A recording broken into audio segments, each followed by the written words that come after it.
Hi, everyone. It's literally great to be back. I was exactly here, a year ago to talk about business. And today, I'm going to talk to you about a topic that is very dear to me and to Qonto. Now we're 1,400 people. Last year, we were a bit less for the ones who are coming back. That is, how do we reconcile sustainability with performance? And they both seem oppositing, you know? And so it's a very important topic.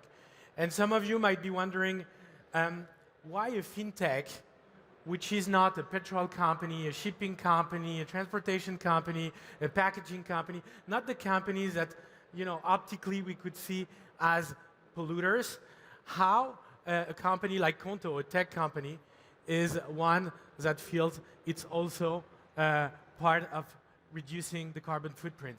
And there are two very big reasons to that. The first one is that at Qonto, we feel that there is no such thing as a small impact.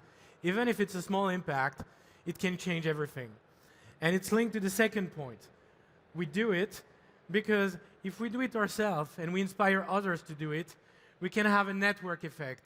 And probably we're not alone thinking that way. So as a scale-up, in this context, we care about two things. Hypergrowth, so we want to grow faster every day, a lot faster. That's where the scale-up word comes from. And we want to try to pollute less. And I'm sure most of the entrepreneurs we have in the room today, they feel torn about this seemingly trade-off. And so on business, at Qonto, and usually, we do well. So we have, to date, 6.5 years after inception, we have 450,000 business clients. Business clients, that's a lot of clients of growth, has been really, really great. And again, we're 1,400, so it's not even me and my business partner. It's actually a whole team behind it. But the issue when you're so much focused on growth, by nature, because you're called a scale-up, is that the business is going well, that you see on the left part of the slide, but the sustainability, the pollute less aspect, becomes a bit, at the bottom of the list. And it becomes at the bottom of the list because you always have a customer to serve urgently. You always have to improve your product. You always have to think about your pricing, how you're going to make more money out of your customers. You need to hire people, replace people, and you need to structure the company. And so saving the Earth usually comes at the bottom of the project list you're trying to pull for the year. And that's a huge issue. That's a huge issue because we can't get into the, it's not my problem, others will take care of it. It's not going to happen. We need to lead by example. And it matters also as founders, as I said, to our dear customers, to our employees, to our communities. We don't forget that we serve SMEs, 25 million SMEs in Europe. And so we have this responsibility. So the first thing we've done as part of our change management has been to commit as part of our objective for the year that we commonly call OKRs.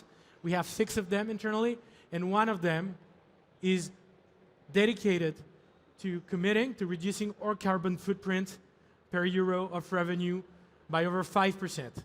Okay, it's the first time in the history of Qonto we actually commit with a tangible impact towards that. But we do something very interesting, and this is the second thing I want to slow down with you today to show you a bit how we've been thinking about the topic. Most of the people, including ourselves,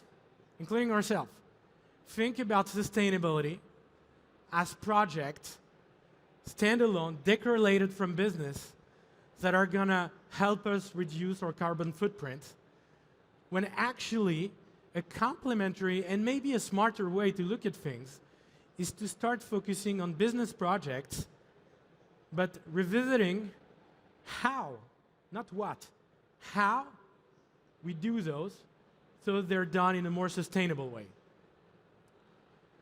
Why am I saying that? Because if you look at the law of physics on how performance works, performance is your scale-up, so you go at a certain speed, and you slow down because you get wind in front of you, you get friction. I'm sure we have engineers in the room. It should ring a bell, okay? The more friction, the slower you go, the less you're scale-up, the less you're growing, okay? And it's interesting because we can assimilate this wind, this friction, as what we call waste. Okay? And what is waste? By definition, it's in the word, in the 5 letters. Waste means carbon footprint. It means heat instead of light. This is what it means. And so we could think about dealing with our business projects, okay, in a way to be, on one hand, more performant, okay, generate more customer values, more revenue, faster by removing this waste. And by waste, I mean reworking, waiting for others to be done with their part, bugs, QA, all those things that are seemingly unnecessary, but that happen, and that is creating what we call commonly big company disease. It slows down the company. So in one hand, if we remove this waste, we get better at a lower cost at creating value for both customers and shareholders. And on the other hand, the need to create this value, this need of energy, of effort goes down. And so it means less resources. Less resources to generate 1 unit of value. And this is a very important thing. But everything in a scale-up will, if you're an entrepreneur too, will drag you away to discuss about how, and will always put you back to the what. So it requires a playbook. And here is my playbook as a founder. Okay? It's 3 things that you can take home or experiment on your side. It's go and see. So you can only contemplate the reality of a company wasting resources, energies, and I'm talking about people energy too, not only planet Earth. And it's very important. It's by going on the field. Actually, I'm here in Spain not only for the conference that I love, and I try to come every year. I hope I'll be invited next year, but also to visit our team here. We have 150 Qontoers here, and I visit them to understand where is the waste. Okay? The second piece is to create a problem-solving culture, because facing the reality and go and see is not enough. You need to encourage a culture, give permission, okay? So everybody can change processes. Everybody can change how we operate, how we travel, and so on. And it brings me to the third pillar, which is drive the change. Allocate time, you know? Give time to people so they improve the ways they work locally in their function. If you're a designer, you can improve your way you work, or you build stuff as a designer, as a developer, as a hiring manager, as a salesperson. You can, whatever, a company level, like travel policies, offices, and so on. This is my playbook. But there is no better way to convince you, try to convince you, okay, that to stop talking and voicing over the team at Qonto. Okay, so I'm going to show you a few examples. One example with those guys. They looked at the cost of our cloud usage, okay? And they decreased, in a matter of weeks, they decreased it by 25%. So cost decreasing, it means more margin. Everybody's happy, performance is happy, okay?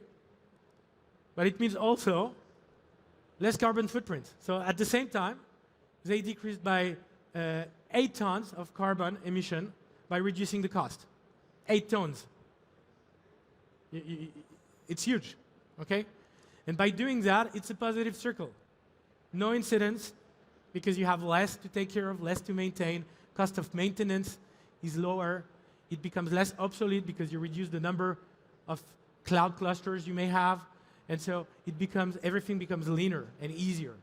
So everything is better for the whole company, for the shareholders with the performance, but also with the planet Earth. Then another team, now they're non-tech, they're operation guys.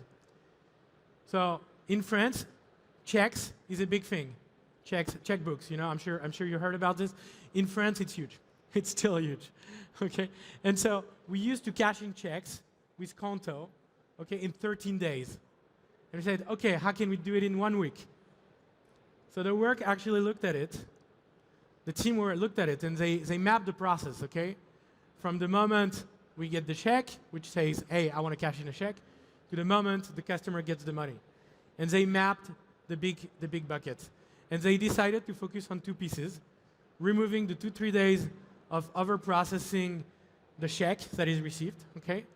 And the transportation, because we had several service providers working as a team, but they were not in the same location, okay? So the team did that to improve customer satisfaction. But what did they do too? We just got greener. We removed the waste of transportation, of overprocessing, of all we try to fight against, okay? So again, positive circle, okay? We get better, easier process, we're better at, the lead time is shorter, so we get better at reacting for fraud. We have less middlemen, less stakeholders, so everything is leaner, better, easier to understand, and this is very important to us. So that's gonna be the last word for me. This is how we also look at sustainability and how we look more specifically how to reconcile sustainability with business performance. I'm passionate about it. Think about it. It's a practice. It's not only a set of projects. It's a practice of frugality, of smartness, of doing more with less. I think we can do it. You can join us and read about it, qontoway.com. Thank you.